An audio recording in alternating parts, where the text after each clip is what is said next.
And now it's time to return to our political discussion checkpoint. And joining me, gentlemen, you missed last week, but they're back now. To my extreme right, Derek Banga. In the middle, Professor Edward Kisiangani and Paul Achar.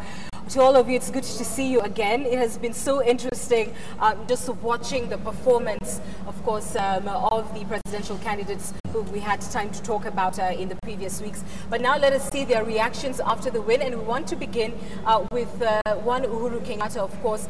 Yesterday, after getting his certificate from the IEBC, he then headed out to the Catholic University, which basically was the nerve center, if you like, of the Jubilee coalition. There he made his first address as president-elect. Let's listen to what he had to say.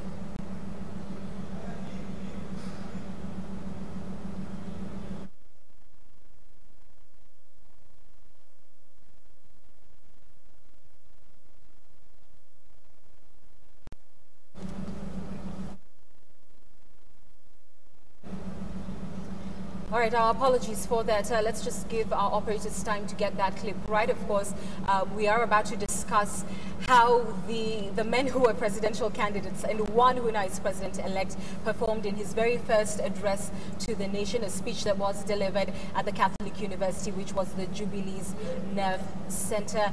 Let us now listen in to President-elect Uhuru Kenyatta yesterday. Uhuru Muigai Kenyatta.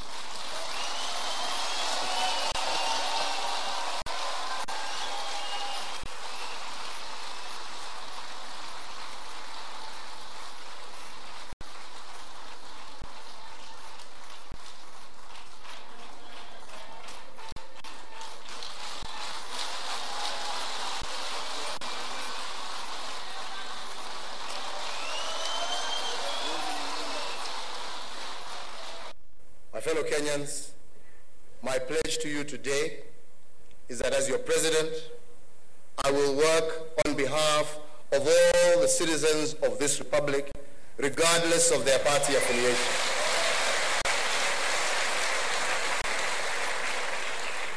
I will honor the will of Kenyans and ensure that my government protects their rights and acts without fear or favor in the interests of our nation.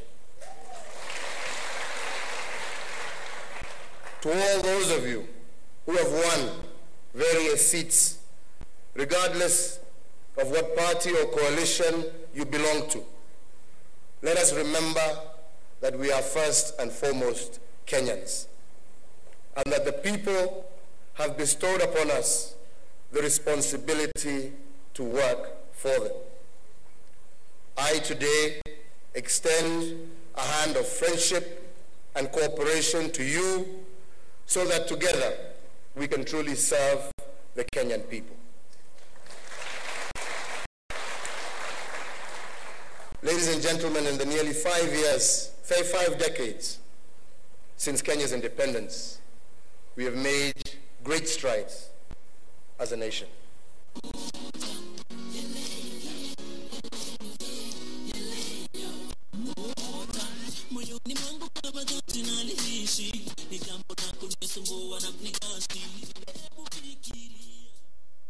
And there you have it, his maiden address to the nation. What did you think? Well, a couple of things. I've noticed commentators are calling it an acceptance speech.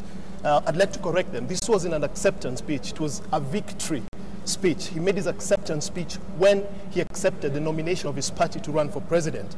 But a couple of things you notice. You realize that as he walks in, he has a spring in his step. Something has definitely changed. He looks absolutely happy about what the decision, having won, but you can see him becoming more presidential, even the way he's dressed. Those are some of the things that I've observed. What do you think about the content, though? He chose very key things, talking about working together, an inclusive government. Just your thoughts on the key messages that he chose to deliver for his first address. I think if you look at what Uhuru has done, he has given us the correct message for the moment.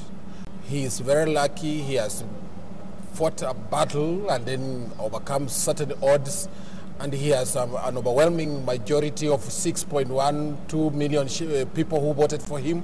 So the message he's giving us is the correct message for the moment, a message of reconciliation. He's extending a hand of friendship to those he has beaten in the elections, and he's also telling us that we can work together. He'll work on behalf of all Kenyans across party lines, and he's not going to discriminate against anybody. That is the most wonderful message to come from a presidential candidate who has won and who has had a battle with his opponent. So he's sending a message of reconciliation for the entire country, and that is really the message we need for now, for a highly polarized election that we have had. I think it was a beautiful message. Yeah, and let me just alert our viewers, of course, if you're hearing a little background noise, that is tomorrow's Standard newspaper that has gone to press, so do excuse us for that. That is the noise that you're hearing, the paper, which should be hitting the streets early tomorrow morning. Derek, your thoughts? You know, a victory speech in the life of a presidency is one of the key speeches that a president is going to give. I'm glad to see that he prepared for this particular speech. He had teleprompters. I think this is one of the first or one of the few times that we've actually seen a president deliver a speech in this country with teleprompter. So he was reading his speech, but he had certainly been coached, and the way he was delivering it, I think he struck a chord with the majority of people. Now, the speech didn't reach sort of the soaring rhetoric that perhaps I would have liked in terms of that. Like what?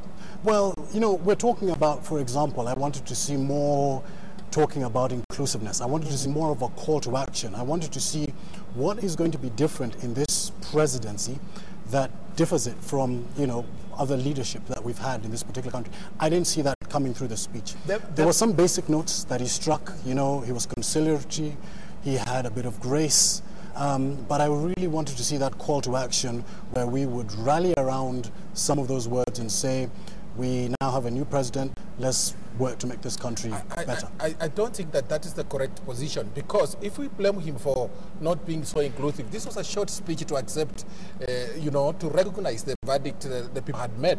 So therefore, he has another speech he's going to give after he's inaugurated. So that is when he will tell people, this is my policy, this is how I want to be inclusive in my government. So this was a short thing to just tell Kenya, I recognize the mandate you have given me, and he is not yet sworn in as president. So he cannot start talking about policy. There is already another president in State House. So he has to wait for his moment. His moment has not come, and he's going to do it very well. And bear in mind, of course, that he had been watching, we understand, he had been watching Raila Odinga. You remember that, of course, it took quite a bit of time since his arrival at the Catholic University to the time he actually took to the stage. And we understand he was watching the address by Raila Odinga, who was saying, essentially, I don't recognize you as a winner, and I'm going to be going to court for this. Your thoughts, Paul?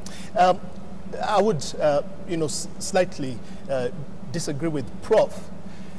This speech, from the onset, you can tell that he had been practicing. Everything is well scripted, so he should have included a couple of things. He did not paint a compelling picture of where he wants to take the country over the next few years. He did not do that. And you think that was the right time for it? That was the right time to be able to include a bit of that. He did good to. He didn't gloat. He expressed extreme humility and extending a parity of goodwill to his challengers. That was good. And also he rallied his supporters to work with him, and also called onto the supporters of his challengers to work with him. That was pretty good. I mean, you could see he did not paint. You could see he was a little bit tense also. I mean, this was a speech that he was giving, obviously, for the first time. You know, the way he was, for example, gripping the lectern.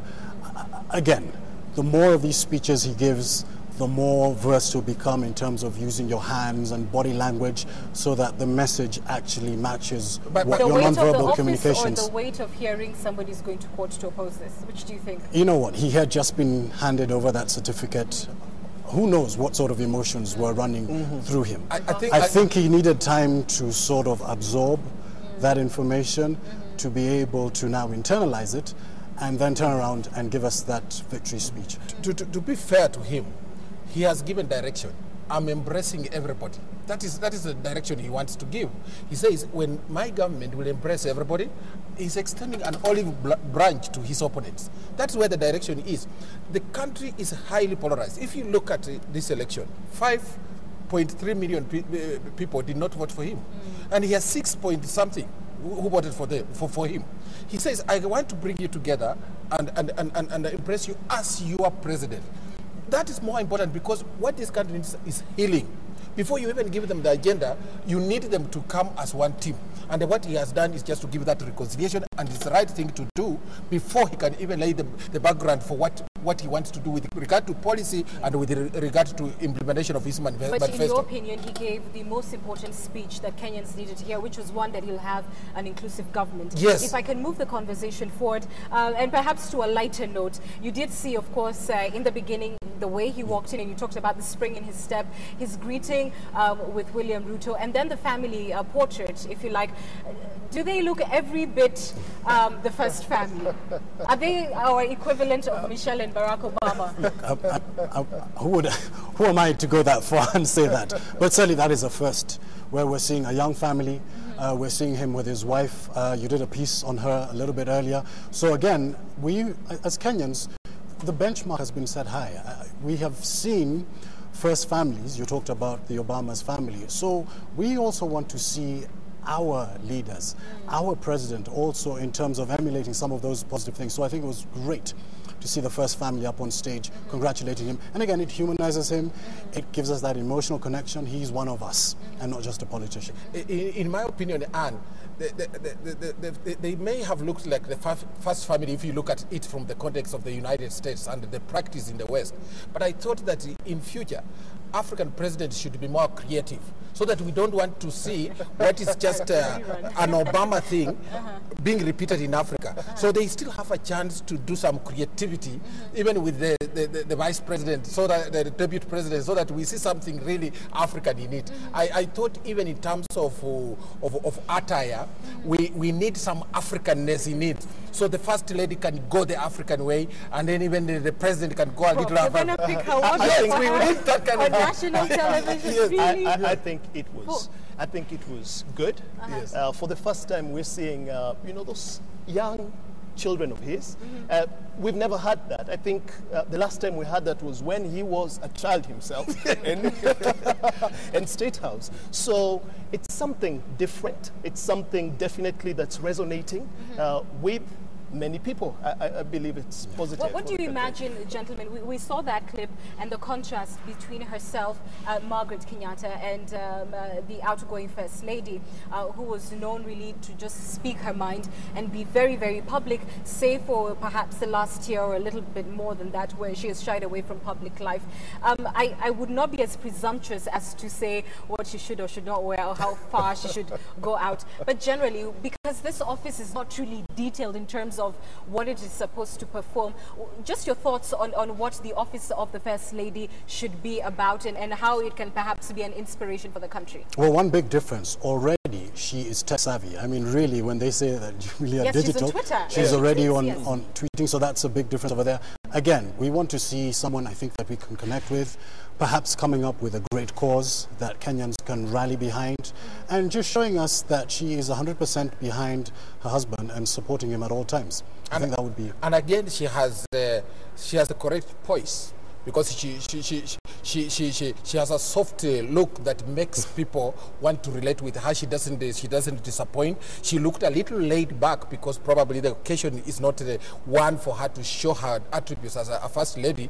But definitely you can see that she's ready to become first lady. She didn't look out of place. What are the attributes of a first lady? I think you need to be emotionally passionate with the people that you are addressing, and you also need to be friendly to them. I did think she looked a bit too tough for us to relate with. She could offer a smile even in that tense moment, and that is what a first lady is. She must carve out an image of a mother who wants to embrace everybody, and I didn't think she disappointed. She didn't disappoint. Paul, if I could come to you, in a previous rally, I think it was the final rally the Jubilee coalition had, the president-elect, well, then the campaigner, handed her the mic to speak to the audience, perhaps say hello or something like that, but she shied away from it. And generally, she has actually shied away from public life, save for the fact that she appears next to her husband. Is it really necessary for her to be vocal at all, or could she just play her role, which, number one, is wife and mother? I think it was an impromptu presentation for her. She might not have been ready, but hey, now being the First Lady, she's got to be ready. And many people will want to hear her voice. I expect that in coming days, she'll probably have somebody who's going to work with her, help her, find issues that are dear to her, which she's going to be able to articulate and express that to the rest of the citizens. People it's a expect difficult that. position, honestly, because she is not the one, you know, who's the politician. My assumption is really she just I think she's also a citizen. Yeah. She shouldn't be looked at just as a mother and a wife. She has some feelings about how Kenya should move, and she could just provide the advice to the president to move this country forward in a particular direction. But something that struck me about her is the fact that when the president-elect was talking, she looked laid back, as if to say, I can't believe this has happened. So she didn't cheer the president in a way that you would see it, although she didn't look hostile. But I think probably that is her style, and we had better probably get used to. Very interesting you should mention that, because it leads us to the next clip, which is this Uhuru Kenyatta outside right after making that first address. He moves outside, of course, with his deputy president, William Ruto. Listen to what he has to say, and whether you at home think at all, he too may have appeared a little surprised, just, you know, taking it all in and understanding that he may just very well be the next man to lead this country at the very highest level. Let's take a listen. Tunawashukuru Wakenya wote pahali ambapo walipo, kwa sababu walijitokeza kwa njia ambaye ilitisha wengi. Ya tatu, nichukue nafasi hii pia kuwashukuru wananchi wa Jamhuri ya Kenya, kwa sababu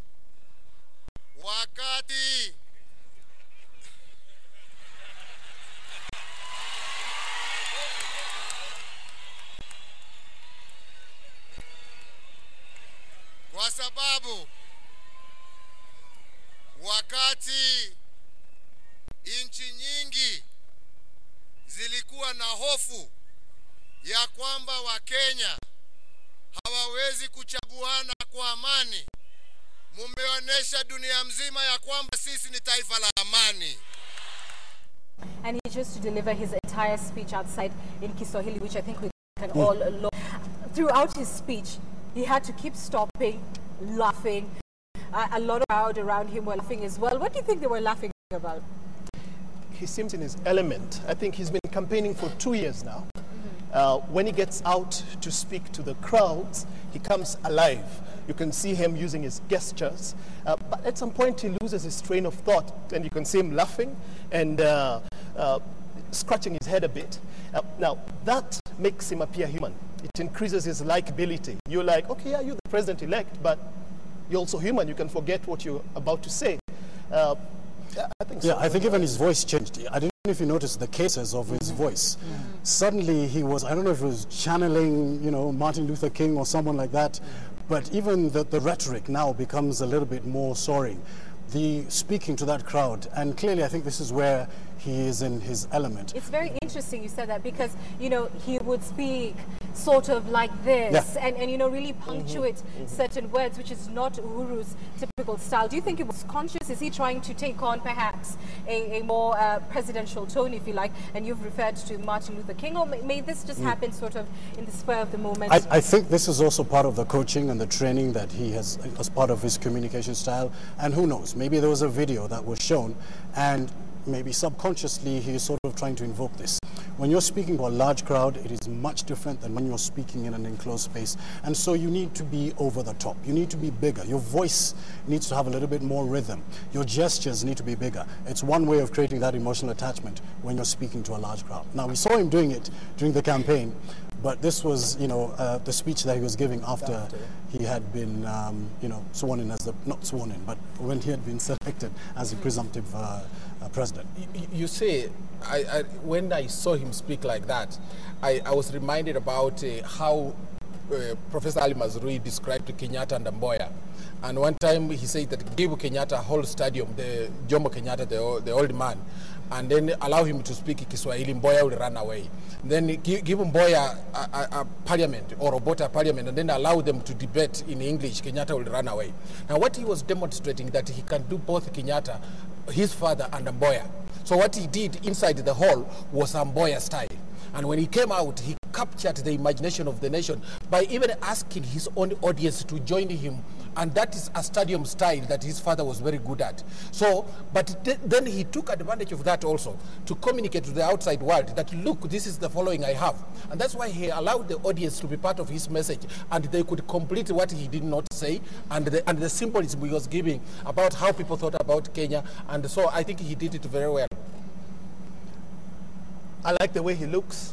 He looks presidential, honestly. He looks presidential, and let's expect to see a lot more dark suits, white shirts, blue ties, and red ties in days to come. The importance of this communication is to connect with a nation, and he certainly laid the marker for that. So I certainly give him a tick in both those boxes in terms of making even us, who may or may not have necessarily voted for him, feel confident. And that is the importance of communication at that level. Fantastic. Let's move on now. Ahmed Isaka-san, the man who had tremendous pressure over the last 6 days, he took to the podium, perhaps possibly for the last time, perhaps before another election, and went ahead to explain the challenges of putting together this massive vote. Let's listen to what he had to say. Our task was to conduct and manage a rather complex election under a new constitution. No electoral management body within and beyond the region has had the courage and resolve to do what we have done. We knew we were venturing into huge logistics, high cost, if not unforgiving, high expectations. We put our best foot forward, and we resolved to get it right. While we were cognizant of the African proverb, which says, never test the depth of a river with both feet, we still went ahead to invest and deploy the use of ICT in the elections management, with success and disappointments. I think he did enough to vindicate him and his team from the obvious flaws that there were in the process, the massive challenges that there were with the electronic tallying system, and the fact that I suppose he knew, given what Cord was about to do minutes later, which is basically announce the challenging of that election that he had carried out, he must have known that he needs to sort of clear his name. Was it good enough? I think, Anne, what the chairman of the Electoral Commission is saying is there are challenges, and we expected challenges in this election. What he's saying that we had 6 people to vote for, that's correct, we knew it, and he knew it. And that was beyond him in terms of number of people to vote for, because you need a constitutional change to make sure that you reduce the number or even have 2 days of voting. But what he did not say, he should have said, this election has happened with these challenges, especially the fact that the machines failed on first day. Who takes responsibility? Because I don't think that you can take it anywhere. He should have been humble enough to say, look, I think these machines failed. We are the ones who purchased them, the software, we are the ones, we take responsibility for this, so that it is not taken to any other person. And I'm sure that in the courts tomorrow, maybe some of the people who have challenged might talk about the issue of what? The issue of machines. And the responsibility doesn't lie with the opponents or the contestants, but it's going to lie with the Electoral Commission. He didn't explain that, and it did not look like he's in a hurry to take responsibility. That is an institution that should be accountable for that, and so he didn't do it. And I'm still disappointed about him and the Electoral Commission. I think, you know, his Prophet talked about the content of his message. For me, I would want to look at how he delivered his message.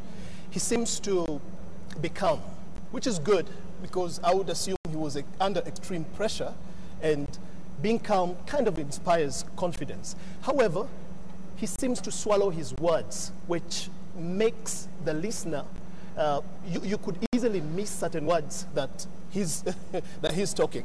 So and he also speaks in a monotone. Now, not too good when he has to deliver a long speech. He could have done a little to do, he could have worked a bit on vocal variety, on his intonation. But does he sound like an honest man to you and an exhausted man? He seems authentic. He seems authentic, and he also projects the quality of humility. Now, humility is one of those aspects, one of those attributes that connects you to an audience out there. But I believe the delivery could have. There's a lot more that he could have done. I think the kind of humility that you're talking about, Paul, is not a humility where you don't take responsibility. These challenges, some of them were beyond, like I've said, but there were also challenges which were within the Electoral Commission.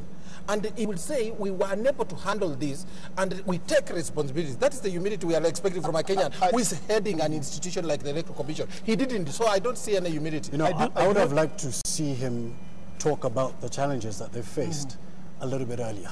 Yes. And instead of waiting until the last minute to talk about that. I think that the information flow was a little bit slow in terms of what was going on. At times I felt like I had no idea what was going on.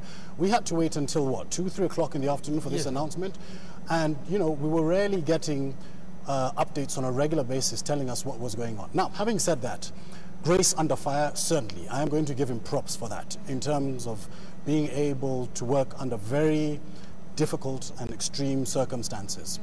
However, I think all of the commissioners up there really needed to work on their presentation skills, needed to work on, you know, even giving out information, facts and figures, you know, having some sort of visual at the back there. I mean, they were, you know, they were giving us numbers. You got 2 choirs at the start. Come on now. Show some gratitude. You see, Anne, communication is such an important thing. And what you don't want is to, as they say, have a misinterpretation of that communication, a failure to communicate.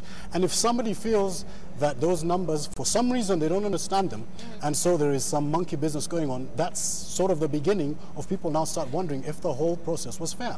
And part of that could have been solved in terms of the way he communicated some of those statistics. And in my opinion, it was a very simple thing, and Hassan doesn't look like a person who consults so much. That is the impression I get. Well, we don't know that. When you are communicating, people can read, because that's what we are looking at. We might be even misreading. You can read that he did not talk to other people or yes, consult. you can do that reading, and it could be a wrong reading. That's something that you should know. But what I would see is that in terms of communication that my friend is talking about, he looked like he was in a fix, but then he doesn't know how to communicate the fix and overcome it. So he needed to recruit the public on his side by just saying, this thing is normal, we have gone through it, and they joined him to celebrate the fact that they failed, but they can correct the mistake. Perhaps a final remark here. What they needed was what I would call a standard communication manual for all the officers, for all the commissioners. Yes. We had some of the commissioners who did not inspire confidence. Some of them tried to lecture the audience at some point, and the audience didn't take it really kindly.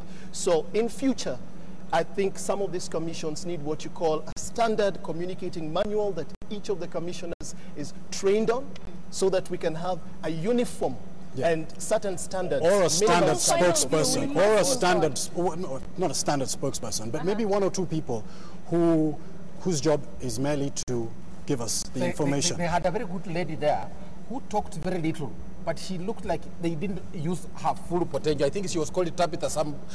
Well, she's a communication director. That is the one they should have used. Technically speaking, it is not her job to announce results. I think Kenyans would have more credibility in the commissioners themselves, but we must move on and give it to them. High pressure job, probably barely slept a wink.